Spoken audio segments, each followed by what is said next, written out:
In every generation, there comes a moment when the world quietly shifts, when the systems people trust begin to crack, and when the signs of collapse appear long before anyone is willing to recognize them. Today, we are living through one of those moments, but unlike past eras, the breakdown is global, synchronized, and engineered by forces far larger than any individual can imagine. The story you're about to hear isn't just about economics or markets crashing. It's about the architecture of power that has shaped the modern world, how it was designed, and why the same structure that created prosperity is now triggering instability that no nation appears able to escape. For decades, the global economy functioned like a machine held together by debt, speculation, and confidence. Governments borrowed more than they could repay, banks built financial products no one fully understood, and corporations expanded using money that didn't exist in physical form. It worked beautifully, until it didn't. Cracks began appearing long before the public noticed. Productivity fell, wages stagnated, and the cost of living surged while official statistics painted a picture of stability. The truth is that everything from housing to energy to currency itself was shifting beneath the surface, and those shifts were not accidental. They were the result of a system designed to concentrate power at the top, while keeping everyone else dependent, distracted, and divided. If you look back through history, you'll find the same pattern repeating again and again. Empires expand, wealth concentrates, elites gain control over money creation, and ordinary people are pushed into deeper debt. Then, when the imbalance becomes too large, the system resets, often violently. But what makes today different is that for the first time, this cycle is happening while every major economy is interconnected. When one nation falls, the shock spreads instantly. When one currency collapses, others are pulled down with it. That is why the warning signs feel more ominous now than at any other time in modern history. Behind these shifts are institutions that do not depend on elections, public approval, or national borders. Central banks, supranational organizations, trillion-dollar asset managers, and financial networks operating above the political system. Their influence is rarely discussed openly, yet their decisions determine interest rates, liquidity levels, currency values, and even the direction of entire industries. People assume governments run the world, but governments borrow money. Those who lend it hold the power. This imbalance was tolerable during boom years, but as economies slow, debt becomes unmanageable, and inflation erodes savings. The weight of the system begins crushing the very people it was supposed to serve. The breakdown didn't start overnight. It began with the end of sound money, when currencies were freed from gold and allowed to expand infinitely. It accelerated when banks realized they could create money through lending without physical reserves. It grew larger when derivatives, contracts worth hundreds of trillions, were stacked on top of a system already stretched beyond safety. And it turned dangerous when technology allowed markets to move at speeds faster than human decision-making. All of this created a structure that looked stable on the outside, but was shockingly fragile at its core, waiting for a spark to expose its true weakness. Today, ordinary people feel the symptoms: rising prices, shrinking opportunities, financial anxiety, and a sense that something is fundamentally wrong, even if they can't explain it. Wealth inequality is not just growing, it has reached levels historically associated with revolutions and societal breakdowns. Meanwhile, the same institutions that engineered the system now claim they have the solutions: more digital control, more surveillance, more centralized currency, more restrictions disguised as reforms. But every solution they propose increases their power and reduces individual autonomy. What most people don't realize is that major shifts are already underway behind closed doors. Nations are preparing for currency resets, central banks are racing to introduce digital money, and large investors are quietly repositioning into assets that survive crashes: commodities, energy, land, and strategic industries. These players are not predicting collapse, they are preparing for it.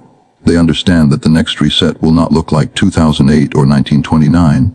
It will be deeper, faster, and more transformative, because the world is now dependent on structures that cannot fail without triggering global consequences. When people say the system is broken, they misunderstand. The system is not broken, it is working exactly as designed.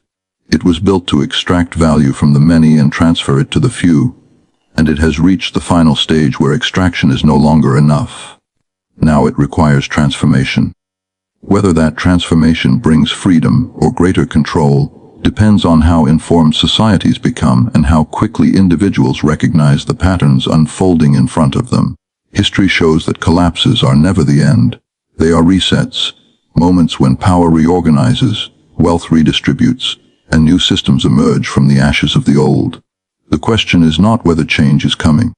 It is whether the world is ready for what comes next. And by the time most people realize the truth, the decisions that shape their future will already have been made without them. The global economic system is entering a hidden breakdown phase that has been forming quietly over decades, and this phase feels invisible to most people because it develops underneath normal daily life, where signals are subtle, fragmented, and easily dismissed. The illusion of stability is powerful, markets still move, currencies still function, and governments still present optimistic forecasts. But underneath this surface a deeper decay is unfolding as structural imbalances grow too large to control. This breakdown didn't begin with a single event or crisis. It is the result of long-term pressures accumulated from excessive money creation, unsustainable debt levels, and productivity that no longer keeps up with the promises made by political and financial systems. While people continue to live as if the old world is still intact, the foundations that supported that world have started to erode.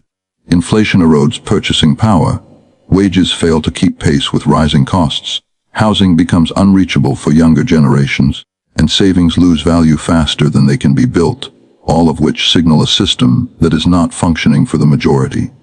These symptoms are often blamed on isolated factors like supply chains, policy mistakes, or temporary shocks. But they are actually part of a larger shift where the economic engine that once created growth is now consuming itself to stay alive.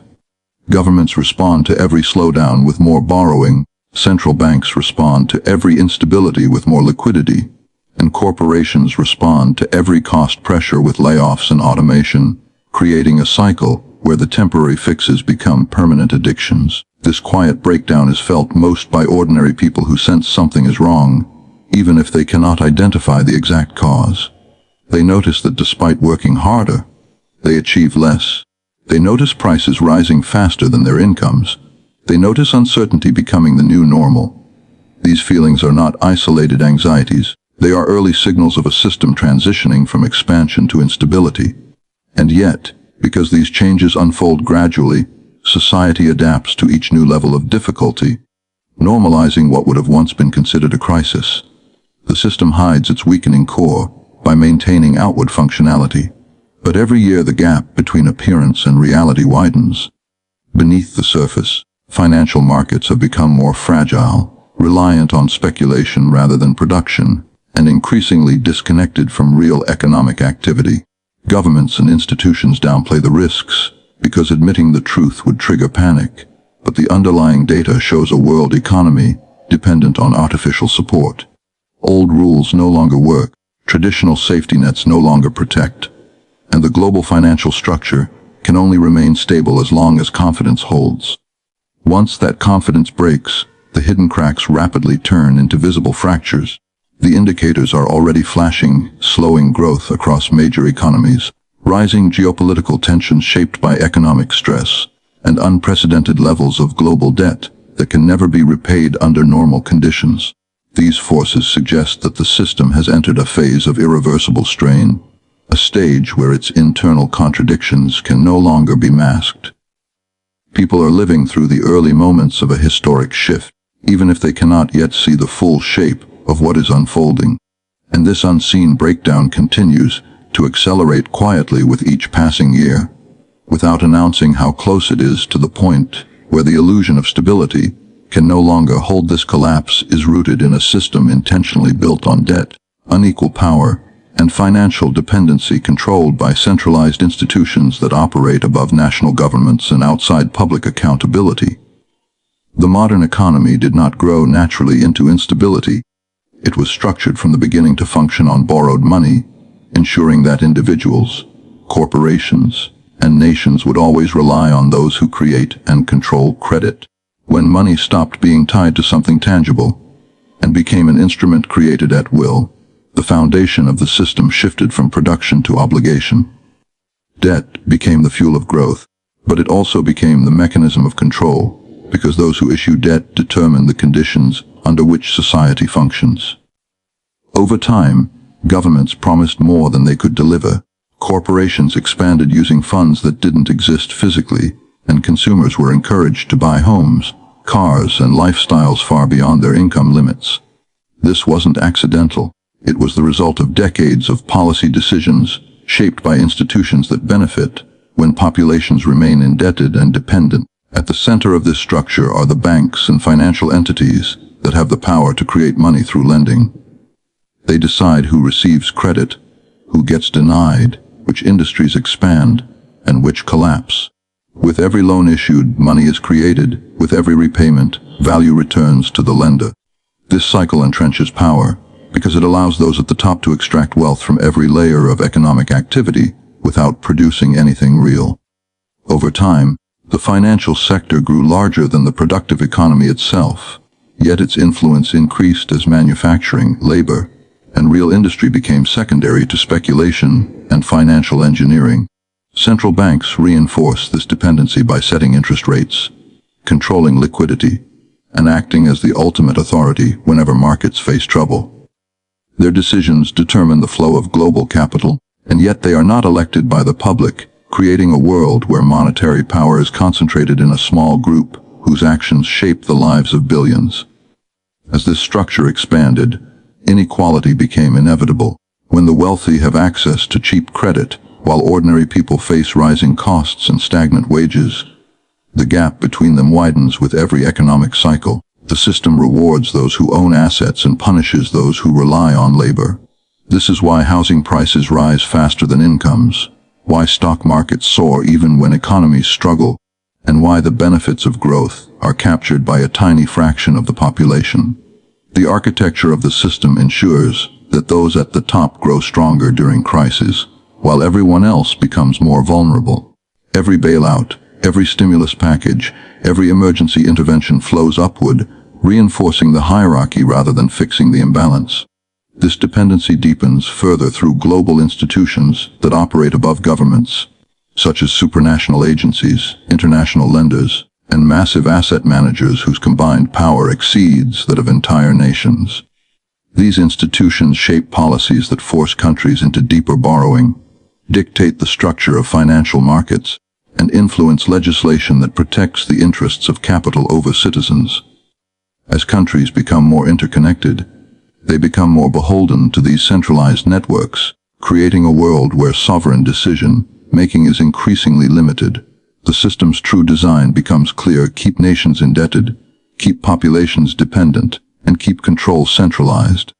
The collapse we are witnessing is not a sudden failure, but the natural outcome of a structure built on imbalance and extraction, where the foundations are now too strained to support the weight of its own contradictions, and where the forces that shape this system are now powerless to stop its unraveling. History shows that every empire and economy follows the same predictable cycle, a pattern that repeats regardless of geography, culture, or era, and the cycle always moves from expansion to excess, from excess to imbalance, and from imbalance to collapse. The script of decline has been written and rewritten so many times that it becomes impossible to ignore once you recognize the recurring signs. At the beginning, empires rise through productivity, innovation, and genuine economic strength, building systems where hard work and value creation drive prosperity. Over time, this productive energy generates wealth, and that wealth brings power. But as power concentrates, priorities shift. Instead of focusing on producing goods, nations begin relying on financialization, borrowing, speculation, and the influence of elite networks who believe they can manage the system from above. This is the point in the cycle where strength gradually turns into fragility, even though the illusion of prosperity continues. When wealth concentrates, societies become divided. The elite accumulate influence, the middle class weakens, and the lower class struggles under rising costs and declining opportunities. This inequality is not a random outcome. It is a structural consequence of systems that reward ownership more than labor and speculation more than production. In every era, from Rome to the British Empire to modern superpowers, inequality has grown sharply right before collapse. The rich become richer not because they innovate, but because they enjoy privileged access to credit, information, and political leverage, while the majority faces rising debt, stagnant wages, and social tension. Once inequality reaches a critical point, social cohesion breaks, political polarization grows, and trust in institutions erodes. Another recurring pattern is the rise of debt-driven expansion. At first, borrowing fuels growth and investment. Eventually, debt becomes the main driver of the economy, masking underlying weaknesses. Governments borrow to maintain public services and buy political stability. Corporations borrow to expand artificially. Consumers borrow to maintain living standards they can no longer afford. This works for a while, creating the illusion of prosperity, but it turns toxic once debt grows faster than real output. The moment an economy relies on debt rather than production, collapse becomes a matter of time. Every major empire hit this stage before unraveling, and today's world reflects the same trajectory on a global scale. A final and crucial pattern is the loss of trust in the system itself. Collapses do not begin with cracks in infrastructure or financial markets. They begin when people stop believing in the institutions that govern them. When citizens lose faith in their currency, their leaders, their media, or their systems of justice, the structure begins to rot from within. The moment people believe the system is rigged or unsustainable, they change their behavior, they save less, invest differently, withdraw from civic engagement, or seek alternatives outside the official structure. This accelerates decline and makes recovery almost impossible without a full reset. History shows clearly that once trust evaporates, collapse becomes irreversible because societies cannot function without a shared belief in the rules that govern them. What connects all of this is the simple truth that no empire falls by accident. Collapse is always the final stage of a long, predictable sequence driven by human nature, power dynamics, and economic laws. Every time the same warning signs appear: concentration of wealth, explosion of debt, weakening of institutions, overreach of elites, and a population increasingly burdened by a system that no longer serves them. The modern world sits at the same point in the cycle that past empires reached shortly before their decline, and the patterns unfolding now match the historical script with unsettling precision, suggesting that the global system is approaching its own inevitable reset.